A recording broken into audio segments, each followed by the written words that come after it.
New voices and new video into us this hour as we look here at trucks with humanitarian aid waiting on the Egyptian side of the border with Gaza. The first phase of the ceasefire agreement calls for a quick increase in relief shipments. The final phase of the deal involves the reconstruction of Gaza. So humanitarian response very much central to every aspect of this ceasefire agreement. And we want to bring you more on the issue of aid this morning with Diana Sarosi, who's the director of policy and campaigns at Oxfam Canada, and she's joining us from Gatineau, Quebec. Diana, welcome to the program. Thank you so much for having me. I know that you've been speaking to your Oxfam colleagues on the ground in the region. What is the latest that you're hearing from them this morning in terms of both new information, maybe, and new reaction to the deal? Yes, it's definitely a very emotional time for our colleagues in Gaza. On the one hand, there's this immense relief that hopefully finally this nightmare is over. But on the other hand, with things stalling around the agreement, that optimism is very cautious. Everybody's really hoping that this will finally be the moment that we are getting to a permanent ceasefire. That's so interesting. So a jubilation, but still a hesitation, because as we've been reporting, this still has not been approved by the Israeli cabinet. So there's still a bit of a wait involved. If it does take effect, as it's supposed to on Sunday, as I mentioned, aid is a central part, a big surge in aid. So 600 truckloads of aid a day into Gaza, 50 of those involving fuel, and a lot of it, half of it going to the north, where there's a real risk of famine. So those are the terms. What will Oxfam's contribution to that? Do you have an understanding at this point of what your part will be in terms of delivering that? Yeah, so we're very much focused on water and sanitation. And so that's an area, we've heard over the last month of people basically living in sewage, not having access to clean water. So that is going to be a huge challenge. But I also want to highlight, 600 trucks a day is about what it was before the war began. And that, we had an infrastructure in place that made that possible. But everything inside Gaza is destroyed. The roads are destroyed, the warehouses are destroyed. So it's going to take a long time until we get to that level of capacity. I was going to ask you about that. We have live pictures as well. I mean, obviously we're looking at video, but we have live pictures of Khan Yunis, for example, and the tent, the encampments. But the destruction within Gaza is so complete at this point.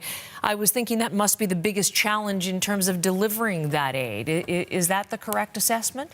Just there is no infrastructure left. Exactly.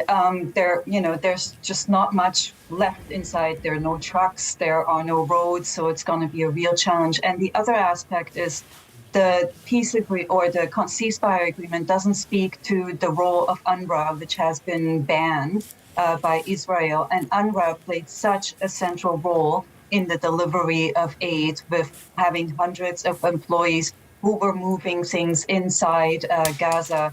So with the role of UNRWA still being very uncertain, that is also going to be a huge barrier to accelerating humanitarian aid inside Gaza. I'm glad you brought that up. I was going to ask you about that specifically in case everyone is not aware. By the end of this month, this will be in effect. Israel has banned UNRWA, which is the main UN agency responsible for delivering aid to Palestinian refugees, and it's not allowed to operate within Israel or occupied East Jerusalem. So that means it's effectively not able to operate in Gaza. So if they were doing the lion's share of the aid provision, how will agencies like yours make up that slack? Is that even possible? Yeah, that is a challenge that we're really concerned about. Obviously, there are other UN agencies who are trying to step in, but nobody had the footprint that UNRWA had. And just the coordination that is involved in this level of, humanitarian aid is incredible. So many agencies have to work together to make this happen. And so, as I said, it will take a long time until we get to that capacity. So still questions, still uncertainty. But I'm wondering, Diana, if you can speak to hope Is there hope left? What is that hope for Gaza for you now? I think there's a lot of hope, and we saw it in the streets yesterday, right? Gazans were celebrating out on the streets while airstrikes increased behind them, right? And we saw more deaths overnight.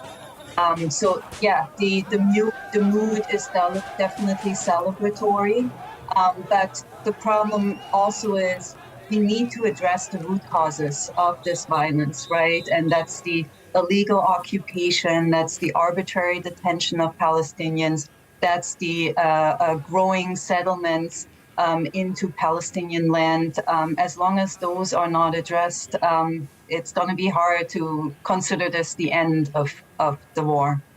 And leading to a lasting peace. The questions remain. Thank you so much, Diana. I really appreciate it from Oxfam's perspective. And as I said, the aid part, the equation in this is still so key as we look to Sunday and this taking effect. Diana Sarosi from Gatineau, thank you again.